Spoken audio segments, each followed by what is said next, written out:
네, 오늘 봉독할 말씀을 가지고 뜨거운 열정이 있는 교회라고 하는 제목으로 말씀을 나누도록 하겠습니다. 소설가 중에 김영하라고 하는 분이 계셔요. 이분이 참 많은 책을 쓰셨는데요. 그 중에 그분의 장편 소설인 퀴즈쇼라고 하는 제목의 책이 있습니다. 그 책의 한 대목에서 그가 오늘날의 젊은이들에게 이런 조언을 남기고 있습니다. 교회는 신선한 음식 같은 거야. 냉장고에 넣어두면 맛이 떨어져. 젊은이에게 제일 나쁜 건 아예 판단을 내리지 않는 거야. 차라리 잘못된 판단을 내리는 게 더 나아. 잘못된 판단을 내릴까 봐 아무것도 안 하고 있는 거, 이게 제일 나빠. 그렇죠, 여러분. 많은 젊은이가, 그리고 젊은이들 뿐만이 아니라 많은 이들이 혹여나 실수할까 봐, 혹여나 실패할까 봐, 혹여나 잘못된 판단을 내렸다고 나중에 후회할까 봐 지금 어떤 판단도, 어떤 도전도, 어떤 모험도 하지 않는다라고 하는 것은 옳지 않다는 겁니다. 그것은 오히려 실패한 것보다, 실수한 것보다, 잘못된 판단을 내린 것보다 더 나쁘다는 거예요. 왜냐하면 그렇게 하면 아무것도 이루어지는 것이 없게 되고 또 이룰 수 있는 것이 아무것도 없기 때문입니다. 일본의 대표적인 소설가 중에 무라카미 하루키라고 하는 분이 있어요. 이번에 책이 아주 대표적인 책이 노르웨이의 숲이라고 하는 제목의 책입니다. 우리말에는 예전에 상실의 시대라고 하는 제목으로 번역이 좀 되었다가 나중에 이제 원제목으로 다시 이제 번역이 됐는데요. 그 책의 한 대목에 아주 심금을 울리는 그 구절이 하나 나와요. 저자가 이런 얘기를 합니다. 난 괴로운 일이 생기면 언제나 그렇게 생각해요. 지금 이걸 겪어두면 나중에 편해진다고. 그렇죠, 여러분? 지금 내가 경험하고, 지금 내가 체험하고, 지금 내가 체득하는 모든 것들은 우리 삶의 나중을 위한 밑거름일 뿐입니다. 언젠가 겪어야 할 일을 지금 겪고 있는 것이고, 또 언젠가 내가 체험해야 할 일을 지금 겪음으로 말미암아 내 삶에 지혜가 생기기 때문입니다. 오늘 저와 여러분이 봉독한 말씀은 맹인 바디메오에 관한 이야기예요. 예수님께서 여리고라고 하는 지역에서 맹인이면서 거지였던 바디메오를 치유하시는 사건이 기록되어 있습니다. 근데 여러분, 오늘 본문은 먼저 해석이 필요한 내용이 하나 있어요. 오늘 보면 마가복음 10장 46절에 성경이 이런 얘기를 해요. 46절 한번 보실까요? 같이 한번 읽겠습니다. 그들이 여리고에 이르렀더니 예수께서 제자들과 허다한 무리와 함께 여리고에서 나가실 때에 디메오의 아들은 맹인 거지 바디메오가 길가에 앉아있다가. 자, 여러분, 46절은 뭐라고 말해요? 예수께서 제자들과 허다한 무리와 함께 여리고에서 나가실 때라고 기록을 하고 있어요. 그런데 재미있는 것은 이 사건과 똑같은 내용을 기록하고 있는 누가복음에서는 이렇게 기록을 합니다. 누가복음 18장 35절 보실까요? 네, 같이 읽겠습니다. 여리고에 가까이 가셨을 때에 한 맹인이 길가에 앉아 구걸하다가. 여러분, 마가복음 10장 46절과 누가복음 18장 35절의 차이점을 이해하시겠습니까? 마가복음은 예수님께서 여리고에 나가실 때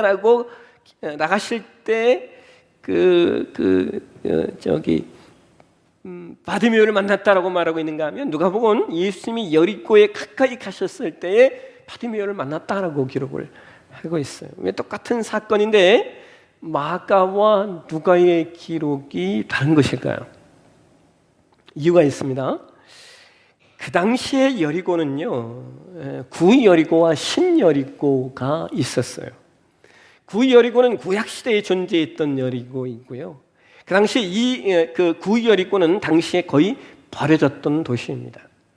그런데 신학시대에 헤롯 대왕이 구여리고의 남쪽에, 바로 붙어있는 남쪽에 신여리고라고 하는 도시를 건설했습니다. 왜냐하면 그가 그곳에 자신이 겨울에 머무는 왕궁을 건설했기 때문입니다. 그래서 마가복음과 누가복음의 차이가 뭐냐? 어떤 여리고를 말하느냐에 따라서 달라지는 거죠. 그래서 신여리고로 가려면 구여리고를 지나야 했기 때문에 마가는 구여리고를 떠난 내용을 말하는 것이고 누가는 신여리고로 들어가는 예수님의 모습을 말씀하고 있기 때문이라는 거예요. 그래서 예수님께서 구여리고를 떠나서 신여리고로 들어가시는데 거기서 누굴 만나는 거예요? 마가복음 10장 46절 하반절에 성경이 뭐라고 말합니까? 디메오의 아들 맹인거지 바디메오를 만나게 돼요. 여러분, 이 사건이 마태복음 20장에도 기록되어져 있고요, 누가복음 18장에도 기록되어져 있는데 유독 마가복음에만 맹인의 이름이 기록되어서 있습니다. 그래서 학자들은 이 마가복음의 서사 마가가 아마 이 맹인의 아버지의 이름까지 기록하는 것을 보아서 아마도 서로 간에 알고 있는 사이였거나 혹은 이 맹인이 여리고에서 사람들에게 잘 알려진 맹인이었을 것이라고 추측을 합니다. 근데 여러분, 재밌는 것은 여기 이 바디메오가 장애인이었죠. 어떤 장애인이었어요? 시각장애인이었습니다. 저와 여러분이 보는 성경에는 맹인이라고 기록을 하고 있잖아요. 예전 개역 한글판에서는요, 소경이라고 기록을 했어요. 그래서 이 소경이라는 단어가 그 장애인을 비하한다라고 해서 우리 지금 개역 개정판에서 맹인이라고 바뀌었는데, 제가 저 원글을 이렇게 치면서 맹인이라고 치니까요, 자꾸 그 아래 한글에 빨간 줄이 가요. 빨간 줄이. 클릭을 해보면 시각장애인이라고 바꾸라는 거예요. 맞춤법이 틀렸다는 거예요. 시각장애인으로 바꾸라고 자꾸 이렇게 뜨는 겁니다. 그래서 이걸 보면서 제가 이제 우리 사회에도 이 장애인에 대한 어떤 의식, 인권이 참 많이 계속해서 변화되고 있구나라는 생각을 했습니다. 그런데 여러분, 성경이 기록되던 시대에 장애인에게 인권이 있었을까요? 그 시대는 뭐 그런 시대가 아니었죠. 그래서 그의 삶이 아버지까지 있었음에도 불구하고 그가 거지로 살 수밖에 없었던 것이고, 또한 맹인의 거지로 산다라고 하는 것은 인간적인 어떤 권리도 인간적인 어떤 행위도 할 수 없는 그러한 삶이었다라고 하는 거예요. 그런데 여러분, 그런 맹인 거지 바디메오가 오늘 본문에 엄청난 일을 벌이고 있습니다. 마가복음 10장 47절을 보신가요? 같이 한번 읽겠습니다. 나사렛 예수시란 말을 듣고 소리질러 이르되 다윗의 자손 예수여 나를 불쌍히 여기소서 하거늘. 여러분, 여기 맹인 거지 바디메오의 행위를 지금 우리의 관점에서 보면 뭐 대단한 일도 아니죠. 그렇게 외칠 수 있는 거 아닙니까? 그런데 그 당시에 사람 취급을 받지 못했던 맹인의 거지였던 사람이 많은 사람들이 모여있는 대중 앞에서 그렇게 소리질러 말한다라고 하는 건 결코 쉬운 일이 아니었습니다. 그렇기 때문에 어떤 일이 발생하느냐, 이어지는 마가복음 10장 48절 상반절을 보면 성경이 이렇게 얘기하고 있어요. 많은 사람이 꾸짖어 잠잠하라 하되. 여러분, 여기 이 꾸짖어라고 하는 단어가 해당 원에 보게 되면 이 단어가 에페티몬 아우토라고 하는 단어입니다. 근데 이 단어는요, 매정하게 질타하는 단어예요. 아주 매정하게 질타하는 거예요. 또 그 다음에 잠잠하라라고 하는 이 단어는 쇼페세라고 하는 단어인데요, 여러분, 이 단어가 우리 한국말로 번역해서 아주 짧게 번역이 됐지, 이 단어는 이런 의미예요. 야, 너 조용히 하지 못해? 너 같은 것이 왜 떠들어? 라고 하는 의미입니다. 아주 날카로운 그런 꾸짖음인 것이죠. 그런데 놀라운 것은 이런 이야기를 듣고도 바디메오가 어떻게 반응하십니까? 우리 마가복음 10장 48절을 다시 한번 보실까요? 같이 한번 읽겠습니다. 많은 사람이 꾸짖어 잠잠하라 하되 그가 더욱 크게 소리질러 이르되 다윗의 자손이여 나를 불쌍히 여기소서 하는지라. 여러분, 이 바디메오의 모습이 상상이 되세요? 사람들이 그렇게 야 조용히 해, 너 같은 것이 왜 떠들어? 라고 말하는 상황 가운데 그는 결코 굴하지 않고 더욱 크게 소리를 질러 다윗의 자손이여 나를 불쌍히 여기소서 외칩니다. 여러분, 저는 바디메오의 모습을 보면서요, 자연스럽게 또 이렇게 연결된 사람들이 누구였냐면 마가복음 5장에 등장하는 회당장 야이로와 그리고 혈증에 걸렸던 여인이 떠올랐어요. 여러분 기억나세요? 마가복음 5장 21절에 보면 회당장 야이로라고 하는 사람이 예수님께 나아갔어. 그가 예수님을 찾아온 것은 자신의 12살 된 딸 아이가 죽어가고 있었기 때문입니다. 그래서 그 딸을 좀 살려달라고 찾아온 것인데 그 상황을 성경이 이렇게 기록하고 있어요. 마가복음 5장 22절과 23절 한번 보실까요? 네, 같이 한번 읽도록 하겠습니다.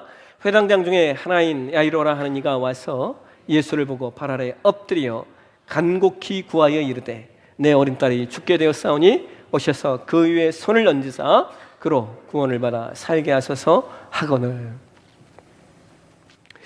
여러분, 당시에 이 회당장이라고 하는 이 직위는요 상당히 고위직이었습니다. 여러분, 신학생은 회당 중심의 그 신앙생활을 하던 시대였어요. 회당 중심의 신앙생활을 하던 이스라엘 백성들에게 회당장은 상당한 존경을 받던 사람이었어요. 그런데 그가 어떻게 행합니까? 예수님의 발 앞에 엎드리는 거예요. 그리고 간곡하게 간청을 하고 있는 겁니다. 여러분, 이 마음이 어떤 마음인지 이해하시죠? 이게 바로 아버지의 마음이 아니겠습니까? 이 회당장 야이로가 자신의 위치와 자신의 직분을 생각하지 않고 예수님 앞에 엎드려 무릎 꿇는 건 다른 게 아니에요. 내 딸을 살려야 되겠다는 그의 열망인 것입니다. 그래서 예수님이 그의 간곡한 간청에 귀를 기울이시고 그의 집으로 향하시는데, 그런데 그 과정에서 또 어떤 일이 일어나느냐? 마가복음 5장 25절에서 27절을 보면 12해를 혈류증으로 고생하던 한 여인이 예수님의 소문을 듣고 무리 가운데 끼어들어와서 예수님의 옷자락에 손을 댑니다. 여러분, 이게 얼마나 무서운 사건인 줄 아십니까? 이 여인이 걸린 병은요, 이 혈류증, 이것은 유출병을 말하는 거예요. 무슨 말이냐? 그 여인의 성기에서 피와 고름이 흘러나오는 모습입니다. 이스라엘 백성들은 이 피와 고름을 대단히 부정하게 여겼죠. 그래서 이 여인이 걸린 이 병은 부정한 병이었어요. 그런데 그런 여인이 사람들 사이에 들어와서 어떤 행위를 한다? 무리가 모여 있는 곳에 그 여인이 그 무리를 비집고 들어온다? 여러분, 이건 돌에 맞아 죽을 만한 일이었습니다. 그런데 그 여인은 무리 사이로 들어와 예수님의 옷자락을 잡는 거예요. 왜 그렇습니까? 내가 예수의 옷자락을 붙잡으면 내가 나을 수 있다라고 하는 뜨거운 믿음의 열정을 그녀가 가지고 있었기 때문입니다. 여러분, 참 재밌는 게 뭐냐면요, 이 마가복음 5장이 이 두 사건을 5장에서 동일한 사건으로 회당장 야이로, 그 다음에 혈류병에 걸린 여인을 함께 다루고 있다는 거예요. 이유가 있어요, 여러분.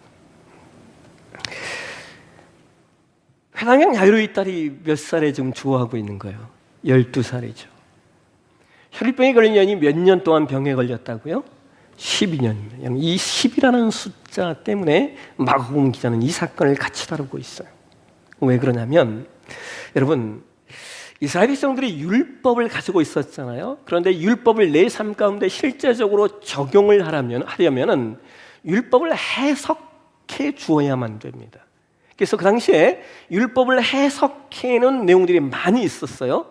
여러분이 잘 아시는 탈무드도 이게 어떤 지혜서가 아니라 사실은 율법을 해석해서 이스라엘 백성들이 실생활에 적용하도록 만들어 놓은 게 탈무드입니다. 우리는 그냥 탈무드 그러면 지혜서라고 하는데 그렇지가 않다는 거예요. 율법을 해석해 놓은 게 탈무드입니다. 그런데 여러분, 그 율법의 해석서에 의하면, 성경을 그것은 장로들의 유전이다라고도 이야기했는데요, 그런 내용들에 의거하여 보게 되었으면 어떤 내용이 있냐면, 아이가 12해를 넘기지 못하고 죽으면 아버지께 저주를 받았다라고 하는 의미가 있었습니다. 또 하나, 한 사람이 한 병을 12년을 이상을 앓으면 이 병 역시 아버지께 저주를 받았다라고 하는 의미가 있습니다. 그러니까 여러분, 그 당시에 이 한 병을 12해를 앓는 여인에게는요, 그 남편이 공적으로 이혼 증서를 써줄 수 있었습니다. 음행한 연고가 없어도 이혼 증서를 공적으로 써줄 수 있었습니다.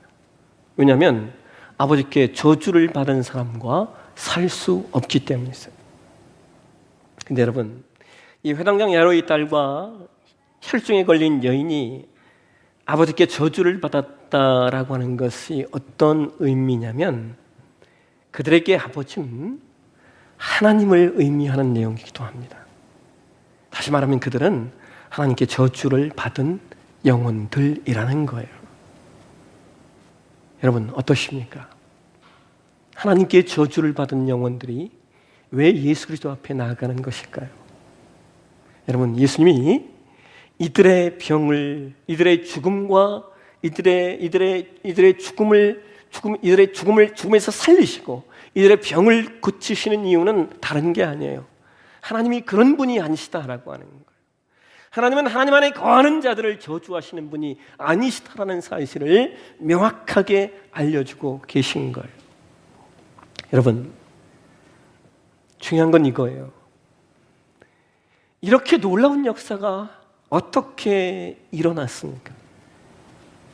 다른 게 아니에요. 회당장 야이로가 예수님의 발 아래 엎드려 간곡히 간청했기 때문이었어요. 혈병에 걸린 여인이 죽음을 무릅쓰고 예수님께 다가가 예수의 옷자락을 잡았기 때문이에요. 오늘 우리가 보고 있는 마가복음 10장의 바디메오도 마찬가지예요. 맹인이며 거지로 자기가 하고 싶은 말도 떳떳이 할 수 없었던 존재가 그 많은 무리 사이에 들어와 이렇게 말하는 겁니다. 다윗의 자손 예수여, 나를 불쌍히 여기소서. 다윗의 자손 예수여, 나를 좀 불쌍히 여기소서라고 말했어요. 여러분, 마가복음 5장의 회당장 야이로와 혈증에 걸린 여인, 그리고 오늘 본문의 마가복음 10장의 맹인거지 바디메오가 가지고 있었던 동일한 내용이 뭔지 아십니까? 그들이 모두 병들고 불쌍하고 죽어가는 존재였다는 거예요.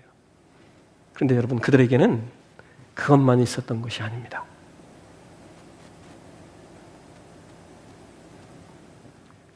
이들에게는 뜨거운 열정이 있었습니다. 내 자녀를 살려야 되겠다는 뜨거운 열정, 아버지의 마음, 내 운명을 바꾸겠다라고 하는 뜨거운 열정, 내 삶을 새롭게 만들겠다라고 하는 그런 간절함.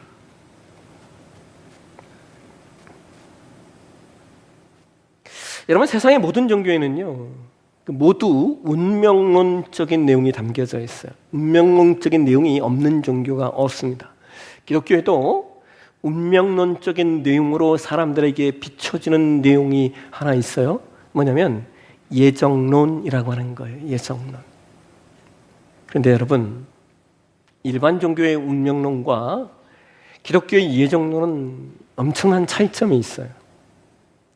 세상의 운명론은 내가 지금 살고 있는 삶이 그저 너의 운명이니까 네 운명대로 그냥 그렇게 살다가 가라라고 말한다면, 기독교의 예정론은 하나님이 너를 선택하셨다는 거예요.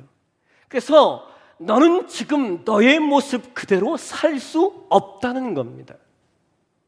너는 하나님의 백성으로 살아야 한다는 거예요. 너는 하나님의 자랑스러운 목표와 자랑스러운 계획이 되어야 한다라고 말하는 것이 예정론이에요. 그래서 여러분, 하나님께 선택받은 사람들은 우리를 향하신 하나님의 기대가 있기 때문에 세상이 말하는 운명대로 살 수가 없습니다. 여러분, 예수님께서 바디메오의 외치는 소리를 듣고 가던 길을 멈추셔요. 마가복음 10장 49절에 이렇게 이야기합니다. 예수께서 머물러 서서 그를 부르신다 하시니 그들이 맹인을 부르며 이르되 안심하고 일어나라, 그가 너를 부르신다. 여러분, 이 말을 듣고요, 바디메오가 어떻게 행동하는 줄 아십니까? 이어지는 마가복음 10장 50절 한번 보실까요? 네, 같이 한번 읽도록 하겠습니다. 맹인이 겉옷을 내버려 뛰어 일어나 예수께 나아오거늘. 여러분 여기 50절에 이 겉옷이 어떤 의미냐면요, 이스라엘 백성들에게 겉옷은요 이 삶의 아주 귀중한 품목이었어요. 왜냐하면 이 겉옷은 밤에 이불 덮고 자는 이불과 같은 역할을 했기 때문입니다. 중동의 기온은 낮과 밤의 기온차가 대단히 큽니다. 그래서 겉옷은 밤의 그 추위를 견디게 하는 옷이었어요. 그러니까 여러분 율법에도 이런 내용이 있습니다. 어떤 사람이 겉옷을 저당 잡히잖아요. 그러면 겉옷은 그날 밤에 돌려주어야 한다는 거예요. 이게 율법의 내용이에요. 왜요? 그날 밤에 돌려주지 않으면 이 사람이 밤새 엄청난 추위에 떨거나 혹은 얼어서 죽을 수도 있기 때문입니다. 추위로 죽을 수도 있기 때문에 그러는 거예요. 여러분 보세요. 이 바디메오가 그의 하나밖에 없는 겉옷을 내버리고 예수님께 달려가는 거예요. 여러분 이보다 더 큰 간절함과 이보다 더 큰 열정이 어디 있겠습니까? 여러분 신약성경의 마지막 책인 요한계시록에 소아시아의 7교회에 대한 말씀이 기록되어져 있어요. 그 여러분 기억나시죠? 7교회 중에 5교회는 책망을 받고 2교회만 칭찬을 받았는데요. 그런데 그 책망의 내용 중에 이런 내용이 나옵니다. 요한계시록 3장 14절에서 16절 말씀을 보실까요? 같이 한번 읽도록 하겠습니다. 라오디게아 교회의 사자에게 편지하라. 아멘이시오 충성되고 참된 증인이시오 하나님의 창조의 근본이시니가 이르시되 내가 내 행위를 아노니 내가 차지도 아니하고 뜨겁지도 아니하도다. 내가 차든지 뜨겁든지 하기를 원하노라. 내가 이같이 미지근하여 뜨겁지도 아니하고 차지도 아니하니 내 입에서 너를 토하여 버리리라. 여러분 라오디게아 교회가 왜 이런 책망을 받았습니까? 그들의 신앙이 미지근했기 때문에 미지근했기 때문에. 여러분 주님이 싫어하시는 게 뭔지 아세요? 미지근한 신앙이에요. 미지근한 신앙. 이것도 아니고 저것도 아니고 하는 것도 아니고 안 하는 것도 아니고. 주님이 원하시는 교회는 미지근한 교회가 아니라는 거예요. 주님이 원하시는 교회는 하나님을 알아가는 일에는 냉철한 이성이 있고 하나님의 영광을 위한 일에는 뜨거운 열정이 있는 교회가 되어야 된다는 거예요. 다시 말씀드릴까요?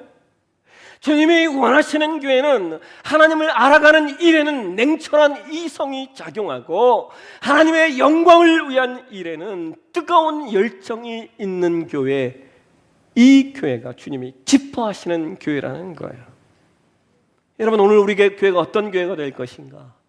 어떤 교회가 되셨으면 좋겠어요? 여러분의 신앙이 어떤 신앙이 되셨으면 좋겠습니까? 이것도 아니고 저것도 아닌 신앙을 하는 건지 마는 건지 이런 미지근한 신앙이 되시겠습니까? 아니면 하나님 앞에 내 인생을 걸고 누구처럼?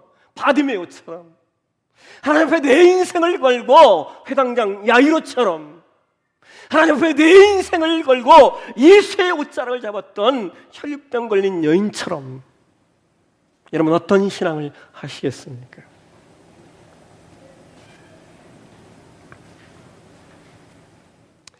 이번 주간 8월 29일과 30일에 경선호회 연합수련회가 있어요. 저는 솔직한 마음을 드리면요, 홍성에서 안 있으면 좋겠어요. 왜냐하면 홍성에서 하는 이유는 우리 개성들 많이 오란 얘기거든요. 근데 여러분 요즘같이 여러분 지금과 같이 어떤 그 연합 사역을 하기가 정말 어렵습니다, 여러분. 왜요? 사람 동원하는 일이 가장 어렵기 때문에 그래요. 여러분 홍성군이요, 뭐 예산군도 마찬가지예요. 연합 무슨 행사 하잖아요. 홍성군 전체 혹은 예산군 전체 연합 행사하는데 몇백 명 안 모입니다, 여러분. 그 정도로 연합 행사가 어려운 시대예요. 근데 제가 오늘 말씀을 준비하면서 그런 마음이 들었어요. 여러분, 연합해서 뭔가를 하는 일이 어려운 시대이기 때문에 오히려 더 연합해야 하지 않을까요? 제가 지난번 정기당회 때 우리 장로님들에게 그런 말씀을 좀 드렸어요. 장로님들, 이제 우리 교회가 내포 신도시에서 교회를 이동하시는 분들은 받지 마시다 제가 그랬어요. 내포 신도시 기존 교회에 다니시다가 이렇게 지역을 옮겨오시거나 이렇게 하신 분들은 말고 내포 신도시에서 교회를 이렇게 옮기시는 분들은 우리 교회가 받지 마십시다. 다른 교회도 가야죠. 우리 장로님들이 아직 그건 아닌 것 같다고 저한테 얘기를 하셨어요. 그래서 그럼 알겠습니다 하고 제가 의견을 거둬드렸습니다. 여러분, 참 교회가 어려운 시대예요. 왜냐하면 각자 도생을 해야 돼요. 저도 그렇게 개척을 해서 여기까지 왔잖아요. 그래서 좀 곰곰이 생각해 보니까 우리 교회만 물론 참 죄송합니다. 제가 좀 교회가 성도들이 좀 모였다고 하는 얘기가 아니에요. 저는 아직도 배가 히딩크처럼 배가 히딩크가 뭐라고 했잖아요. 나는 아직도 배가 고프다. 아직 배가 고픕니다. 그런데 공교회를 생각해 보는 거예요. 공교회. 내포 신도시의 교회가 몇 개인데 이런 생각들을 해보다 보니까 적어도 이쪽 교회 다니시는 분이 이쪽 교회 오는 거는 우리 교회가, 왜냐하면 우리 교회는 그래도 다른 지역에서 신앙생활 하시다가 오시는 분들이 오실 수 있는 환경이 되니까 그랬으면 좋겠다라는 마음을 한번 생각을 해봤어요. 왜 제가 이 얘기를 말씀드리냐, 그만큼 교회가, 여러분 하나님 나라 가면 우리 다 같이 만날 사람들 아닙니까? 이 땅에서만 우리 교회 하지, 하나님 나라 가면 다 만나고 함께 한 공동체로 살아야 되는 게 예수 믿는 사람들 아니에요? 여러분 그 마음 가지시고 이번 제가 지금 뭘 강조하고 있는 거예요? 연합수련회 연합수련회 좀 많이 좀 나오셔서 경손의 전체 교회가 모이는 이 사역에 함께 동역하고 함께 격려하고 했으면 좋겠어요. 여러분 아까 보았던 마가복음 10장 49절에 안심하여 일어나라라고 이야기하고 있잖아요. 그 단어가 제가 영어 성경을 보니까요, cheer up이더라고요. cheer up. 바디메오야, 취업해라. 바디메오야, 힘내라. 바디메오야, 일어서라. 여러분 주변의 사람들이 바디메오를 격려하고 있는 거예요.